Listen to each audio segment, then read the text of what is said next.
Hello everyone, welcome to success Hindi grammar education AMS। Students, पिछले videos में हमने आपको अर्थालंकार के लगभग 10 भेद करा दिए हैं। अब हम आपको अर्थालंकार के और अन्य भेद करा रहे हैं, जिसमें से सर्वप्रथम आपको हम करा रहे हैं व्यतिरेक अलंकार। तो व्यतिरेक अलंकार में क्या है? उपमेय में उपमान की अपेक्षा कोई कथन अधिक महत्वपूर्ण बताया जाता है। उपमान में उपमेय का आरोप होता है, यानी कि सबसे प्रथम क्या होता है? उपमेय क्या है हमारा? उपमेय कोई भी मनुष्य या मनुष्य के शरीर के अंग होते हैं, है ना, और जो है प्राकृतिक वस्तु जो होती हैं वो सारी हमारी उपमान कहलाती हैं।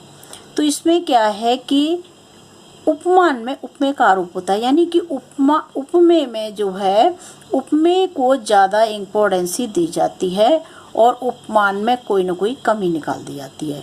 या तो उपमेय की तारीफ की जाती है ना, ज़्यादा तारीफ की जाती है, या फिर उपमान में कमियां निकाल दी जाती है। इन दो कंडीशन में क्या होता है कि हमारा व्यतिरेक अलंकार होता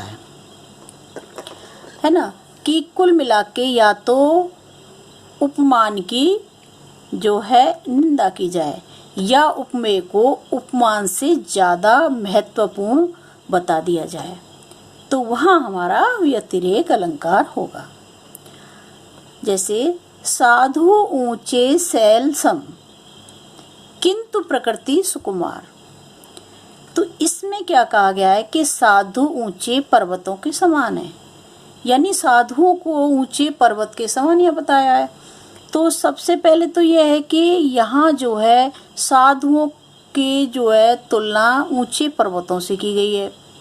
तो उस कंडीशन में यहाँ पर क्या होगा? उस स्थिति में हमारा उपमालंकार है, क्योंकि उसकी तुलना की गई है।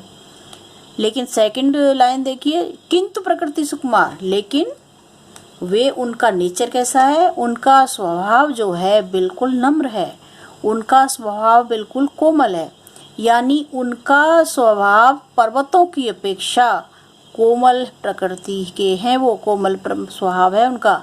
वे कठोर नहीं है, शैल की तरह कठोर नहीं है। तो यहाँ क्या है? उपमेय की तारीफ की गई है, किंतु प्रकृति सुकुमार, लेकिन उनका स्वभाव जो है कोमल और नम्र होता है। तो इस स्थिति में चूंकि उपमेय की यहाँ पर तारीफ की गई है, उपमेय की जो है तारीफ की है, इसलिए यहाँ पर हमारा व्यतिरेक अलंकार होगा। और अगर एक ही लाइन होती इसमें साधु ऊंचे शैल सम, तो इसमें ऊपर वाले हमारा उपमालंकार है, क्योंकि तुलना की गई है। चूंकि दूसरी लाइन आ गई किंतु प्रकृति सुकुमार, दूसरी लाइन में जो है साधुओं के गुणों की जो है यहाँ पर तारीफ की गई है, इसलिए यहाँ पे जो उनके स्वभाव को, नेचर को अच्छा बताया, बेस्ट बताया, इसलिए यहाँ पे जो है हमारा व्यतिरेक अलंकार होगा। अब नेक्स्ट हम देखते हैं, मुख मयंक सौ है सखी मधुर वचन सविशेष। तो यहाँ क्या कहा गया है कि मुख कैसा है? मयंक जैसा, यानी चांद जैसा है। मधुर वचन सविशेष, लेकिन वचन कैसे हैं? मधुर हैं, कोमल हैं, यानी मुख तो चांद जैसा है, लेकिन वे केवल चांद जैसे ही नहीं है, उनके तो जो वचन है बहुत ही मीठे हैं, मधुर हैं। यानी कि चांद से तुलना तो की गई इसमें, लेकिन उनके वचनों को चांद से ज़्यादा महत्वपूर्ण बताया गया, क्योंकि एक गुण और ज़्यादा बताया गया कि उनके अंदर सुंदरता की अपेक्षा, चांद जैसी सुंदरता होने के बाद मधुर वचन भी है उनके, यानी वाणी उनकी बहुत मीठी है। तो यहाँ पर जो है उपमान से ज़्यादा गुण उपमेय के बताए हैं। उपमान हमारा चंद्रमा है यहाँ, और उपमेय हमारा यहाँ मुख है। तो मुख के गुण ज़्यादा बताए हैं, और जो है इसीलिए यहाँ पर जो हमारा व्यतिरेक अलंकार होगा। उपमेय की तारीफ या उपमान की जब निंदा की जाती है तो हम व्यतिरेक अलंकार होता है, तो यहाँ तारीफ की गई है। अब नेक्स्ट देखते हैं हम अपना विशेषोक्ति अलंकार। तो विशेषोक्ति अलंकार में क्या है? जहाँ कारण के रहने पर भी कार्य न हो, यानी कि साधन उपलब्ध है, वो चीज उपस्थित है जिससे कार्य होना था वह है, लेकिन कार्य नहीं हो रहा है, तो वहाँ हमारा विशेषोक्ति अलंकार होता है। विभावना में क्या था? विभावना में था कि कारण नहीं था फिर भी कार्य हो रहा था, लेकिन इसमें क्या है? कारण है फिर भी कार्य नहीं हो रहा है। ये स्पष्ट है कि ये विभावना अलंकार के विपरीत है। तो इसके उदाहरण देखते हैं हम। उसके नैनों में सागर मचलता रहा, उसके नैनों में सागर मचलता रहा, वो तरसता रहा आचमन के लिए। तो यहाँ क्या है, सागर पानी मतलब भरपूर है, फुल है, लेकिन वो फिर भी आचमन तक नहीं कर पाया है। तो यहाँ पे क्या है, साधन उपलब्ध है, कारण उपलब्ध है, लेकिन कार्य नहीं हो पा रहा है। तो इस कंडीशन में यहाँ पे ये उस स्थिति में यहाँ हमारा विशेषोक्ति अलंकार है। आगे देखते हैं, पानी बीच मीन, मीन प्यासी, मोहे सुन सुन आवे हासी। तो पानी के बीच में जब मछली है फिर भी वो प्यासी है, यानी कारण उपलब्ध है, पानी है वहाँ फिर भी वो पानी के बिना प्यासी है, पानी है लेकिन वो फिर भी प्यासी है। तो इसका मतलब है यहाँ भी कारण है लेकिन कार्य नहीं हो पा रहा है, तो यहाँ भी विशेषोक्ति अलंकार है। धन रहन पर गर्व नहीं, यहाँ धन है लेकिन घमंड नहीं है। अक्सर क्या होता है, घमंड का कारण भी तो धन ही होता है। तो धन है लेकिन अहंकार नहीं है, यानी कि कारण है घमंड करने का, लेकिन वहाँ भी कार्य घमंड वाला कार्य नहीं हो रहा है, अहंकार नहीं हो रहा है, यहाँ भी विशेषोक्ति अलंकार होगा। आगे, फूलें फलें न व्यंत जब जदप सुधा बरसहीं जलद, मूरख हृदय न चेत, जी गुरु मिलहीं विरंज सम। तो यहाँ का क्या कहा गया, फूलें फलें, यानी फूलते फलते नहीं है ना बैंत। बैंत जो है, बैंत का जो वृक्ष होता है वो फलता फूलता नहीं है, यानी कि उस पर कोई पत्तियाँ वगैरह नहीं होती हैं, वो बहुत ही धीमी गति से बढ़ता है, यानी कि तो उस पत्ती वगैरह होती नहीं है तो बढ़ता ही नज़र नहीं आता। वो कहने का तात्पर्य है कि फूलें फलें न बैंत, यानी फलता फूलता नहीं है। बैंत का जो होता है, बैंत का वृक्ष वो ऐसा कैसा रहता है, तो वैसे। और जदपि सुधा बरसहीं जलद, जदपि जबकि बादल, जलद बादल, सुधा अमृत, वर्षें बरसा दें, चाहे अमृत बरसा दें, जो बादल जो है चाहे अमृत बरसा दें, लेकिन बैंत का वृक्ष फलता फूलता नहीं है। मूर्ख हृदय न चेत, मूर्ख हृदय में चेतना नहीं आती है, यानी मूर्ख हृदय में ज्ञान नहीं होता है। कब, चाहे जिम गुरु मिले ही बिरंच भी ब्रह्मा जी, सब में समान मिले ही मिल जाए, गुरु मीन्स गुरु, चाहे जिमी चाहे जो है गुरु ब्रह्मा जी के समान मिल जाए, लेकिन मूर्ख व्यक्ति को ज्ञान नहीं होता है। मूर्ख व्यक्ति के ज्ञान में, मूर्ख व्यक्ति के हृदय में ज्ञान उत्पन्न नहीं होता है, चाहे ब्रह्मा जी जैसे गुरु क्यों न उपलब्ध हों। तो यहाँ पर भी क्या है, कारण है लेकिन कार्य नहीं हो रहा है, इसीलिए यहाँ भी विशेषोक्ति अलंकार है। अब देखते हैं हम दीपक अलंकार। तो दीपक क्या होता है, दीपक से ही पता लग रहा है कि दीपक का अर्थ है उजाला करना। तो यहाँ पर भी दीपक अलंकार का देखते हैं, जहाँ उपमेय और उपमान दोनों में एक समान धर्म कहा जाए, यानी उपमेय और उपमान दोनों बराबर कार्य कर रहे हो, वहाँ दीपक अलंकार होता है। अर्थात जहाँ कारण से कई कार्य हो जाएं, एक कारण है लेकिन साधन मुझसे कारण एक होने के बावजूद भी कार्य कई हो जाएं, तो वहाँ दीपक अलंकार होता है। दीपक की विशेषता भी यही होती है कि वो प्रकाश फैलाना। ऐसे ही दीपक अलंकार का है कि जहाँ उपमेय भी प्रकाश देता है, उपमेय भी देता है, यानी उपमान उपमेय दोनों से ही जो है हमें जो है वो मिलता है। उपमेय उपमान दोनों ही अपनी अपनी जगह महत्वपूर्ण होते हैं, दोनों का अपना अपना महत्व होता है, तो वहाँ हमारा उपमेय वो दीपक अलंकार होता है।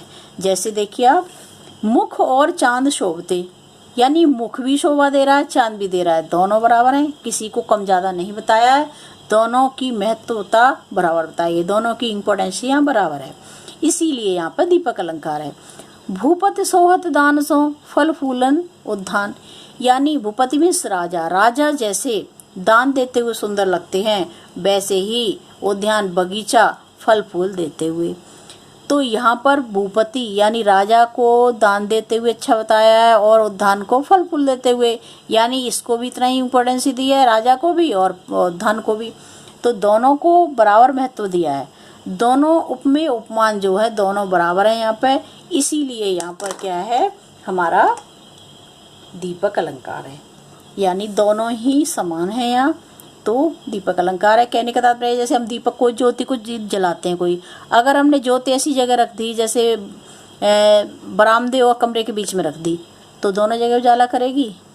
तो वही इसका है कि दोनों उपमेय उपमान दोनों ही बराबर जो है धर्म रखते हैं, दोनों की बराबर इम्पोर्टेंस होती है, इसीलिए वहाँ पर दीपक अलंकार होता है। जैसे दामिनी कामिनी कंतसों जामिनी चंदसों और दामिनी पावस मेघ घटासों जाहिर चारों और जहान लसे धिंदवान खुबान शिवासों, यानी के कामनी कंत जैसी है दामिनी, जामिनी चंद सी है और दामिनी पावक जैसी है और मेघ घटा, यानी सबका अपना अपना स्थान है। और यहाँ पे हिंद खुबान शिवा से, यानी कि शिवाजी को और जो है बिजली की चमक को, इन सबको बराबर मान दोनों सभी को प्रधानता दी गई है, यानी अपनी अपनी जगह सब प्रधान है। कोई भी धर्म किसी का कम ज़्यादा नहीं है, समान धर्म होने से सबको बराबर पोजीशन में रखा गया है यहाँ, इसीलिए सबकी प्रधानता होने के कारण यहाँ पर दीपक अलंकार है।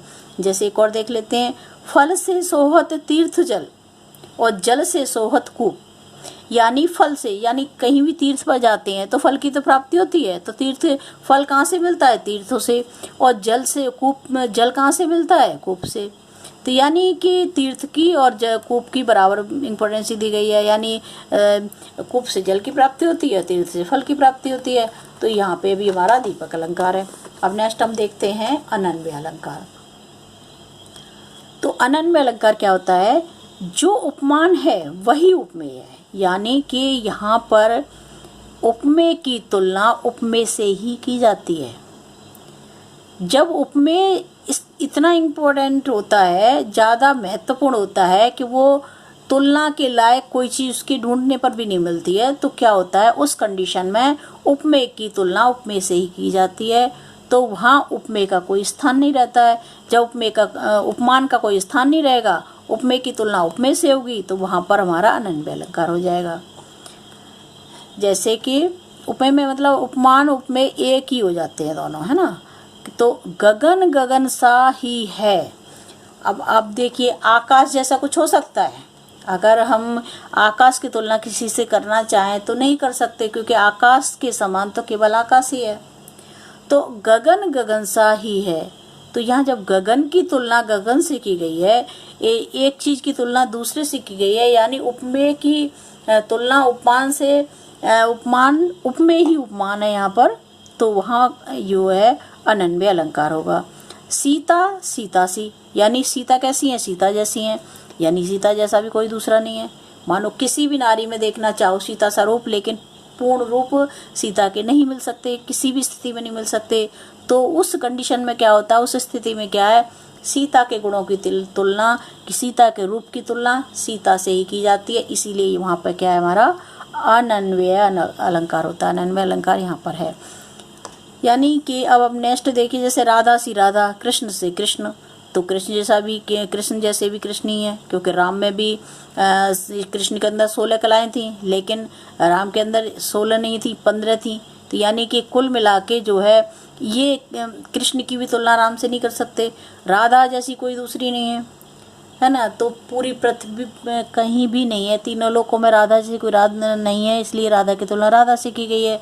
तो यहाँ पर भी उपमेय से ही उपमान की तुलना हो रही है, उपमेय से ही उपमेय की तुलना हो रही है ना। और उपमान यहाँ कट कर दिया, उपमान है ही नहीं है।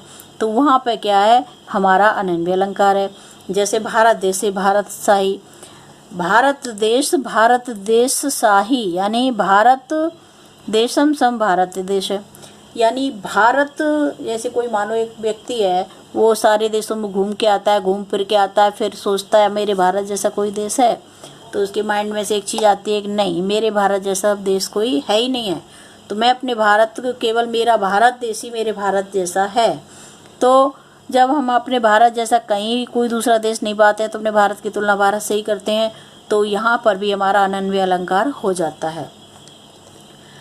जहाँ पर उपमेय की अनुपस्थिति में उपमेय का उपमान मान लिया जाए, जब उपमान जो है मिल ही नहीं पाता है, तो क्या होता है, फिर उपमेय को ही उपमान मान लिया जाता है। उपमान कौन होता है? जिससे तुलना की जाती है। तो वहाँ हमारा अनन्वय अलंकार हो जाता है। जैसे रघुवीर सम रघुवीरी, यानी रघुवीर के समान रघुवीरी हैं, यानी राम के समान राम ही है ओनली। तो उपमेय की तुलना स्वयं उपमेय से कर दी जाए, वहाँ हमारा अनन्वय अलंकार होता है। तो ये इतना आपके अनन्वय अलंकार समझ में आ गया होगा। अब देखते हैं हम प्रतीप अलंकार। तो प्रतीप का अर्थ होता है विपरीत।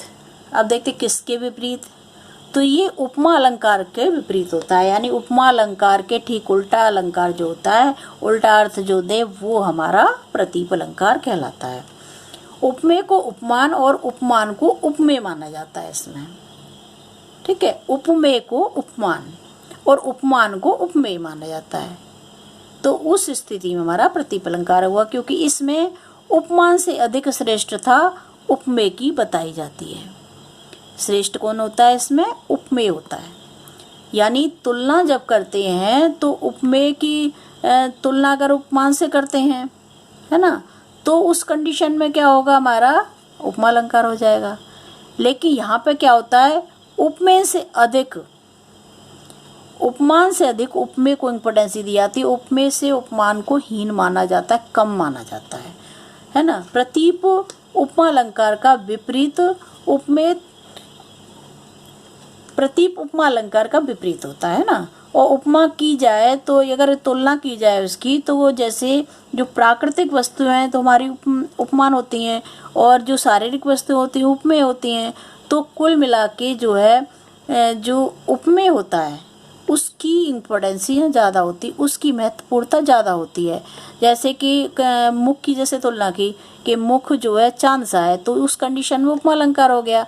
हम कहते हैं चांद मुख सा है, तो यहाँ पे क्या है, मुख को ज़्यादा इम्पोर्टेंस दी गई है। तो जब मुख को ज़्यादा महत्वपूर्णता दी गई है और जो उपमान जैसे चांद है, तो चांद को ही बता दें, चांद की तारीफ नहीं की, तारीफ की हमने यहाँ पे मुख की, तो मुख को ज़्यादा इम्पोर्टेंस देने से हमारा प्रतीप अलंकार हो गया। यानी उपमा के बिल्कुल विपरीत हो गया। उपमा में तो उपमेय से उपमान की तुलना की जा रही थी, यहाँ पे उपमान की उपमेय से की जा रही है। तो इस कंडीशन में हमारा ये प्रतीप अलंकार है।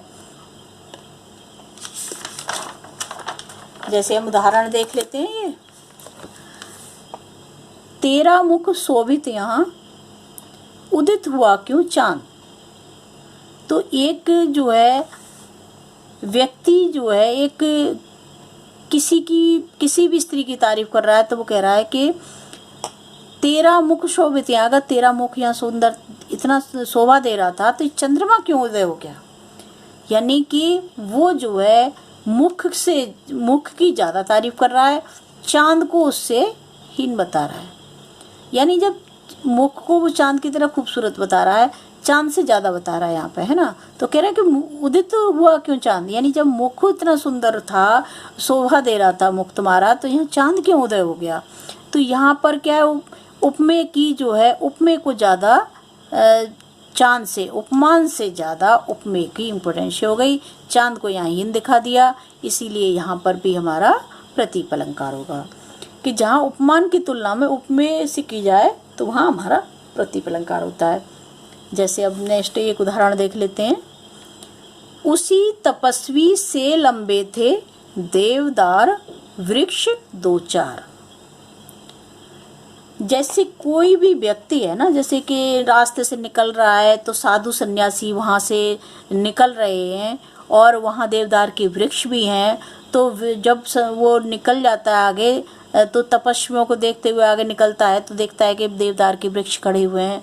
तो पता है वो क्या सोचता है कि ये जो वृक्ष है ना, जो वृक्ष थे ना, वो पीछे जो वृक्ष मैंने देखे थे, वो इन्हें जो तपस्वी है ना, इन्हीं से ये तपस्वी से थोड़े से लंबे हैं, यानी थोड़े से लंबे हैं। ये किससे लंबे हैं, थोड़े से, तपस्वी से।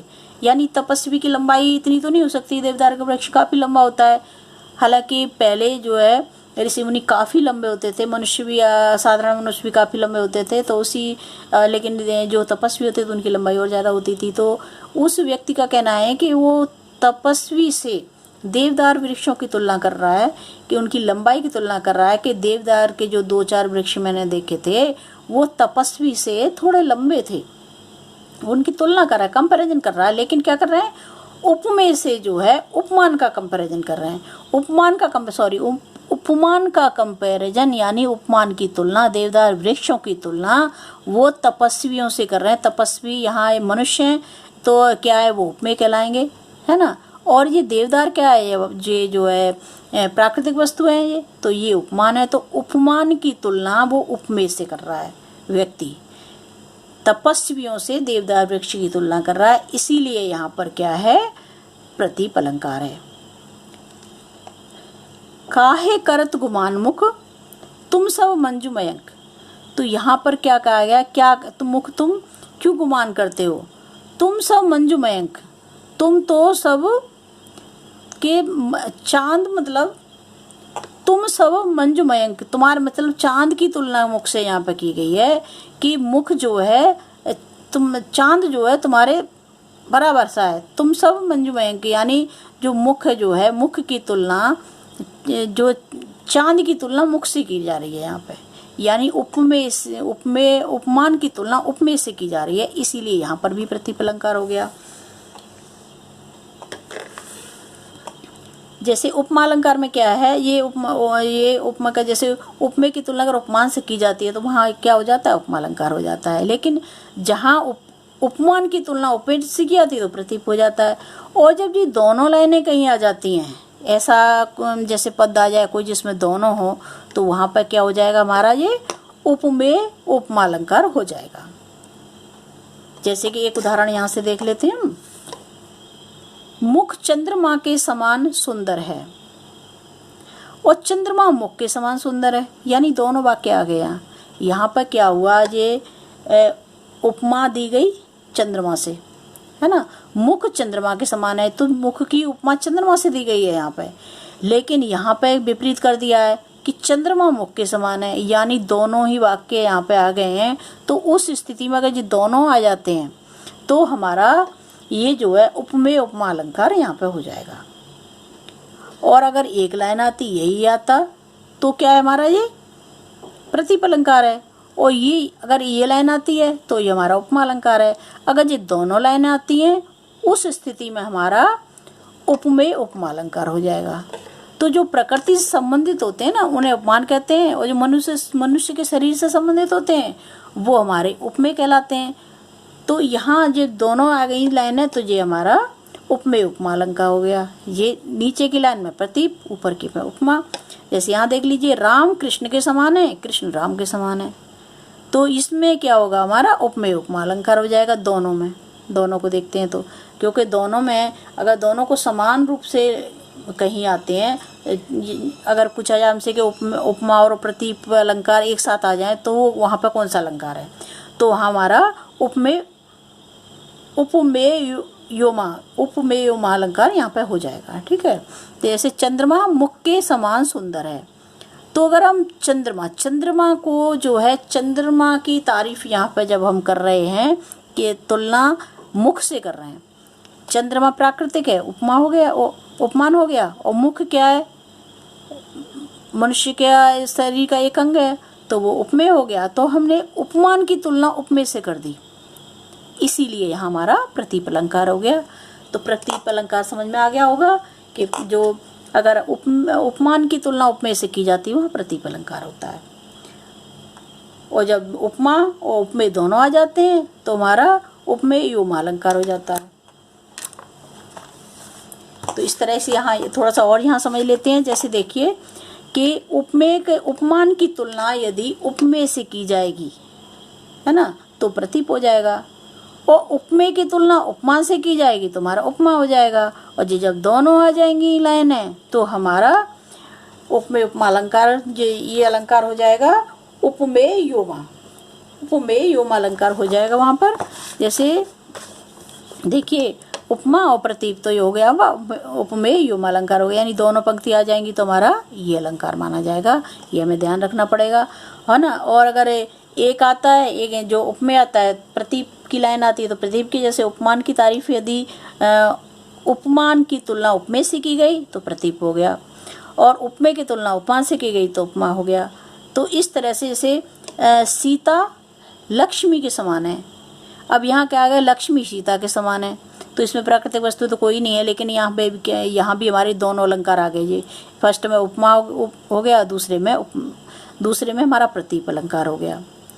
जैसे कि चरण कमल के समान है, तो चरण कमल के समान है, चरण प्रभु चरण कमल के समान है, तो चरण क्या है हमारे ये उपमेय है, कमल उपमान है, तो जो चरणों की तुलना कमल से की गई तो उपमा अलंकार हो गया। अब यहाँ पे चरण प्रभु कमल समान सुंदर है, यानी कि कमल के जो प्रभु के चरण हैं वो कमल के समान सुंदर हैं। और यहाँ पर क्या गया है, कमल प्रभु चरण के समान सुंदर है, तो यहाँ हमारा चूंकि कमल जो है, कमल के फूल की तुलना प्रभु चरणों से की गई है, इसीलिए यहाँ पर हमारा प्रतीप अलंकार है। फर्स्ट में हमारा हो गया उपमा, और ये जो है हमारा यहाँ पर प्रतीप अलंकार हुआ है। दोनों लाइन आ रही हैं, इसलिए इस दोनों में क्या है, उपमेय योपमा हो गया ये। ठीक है, तो आपके समझ में आ गए होंगे जी। थैंक्स।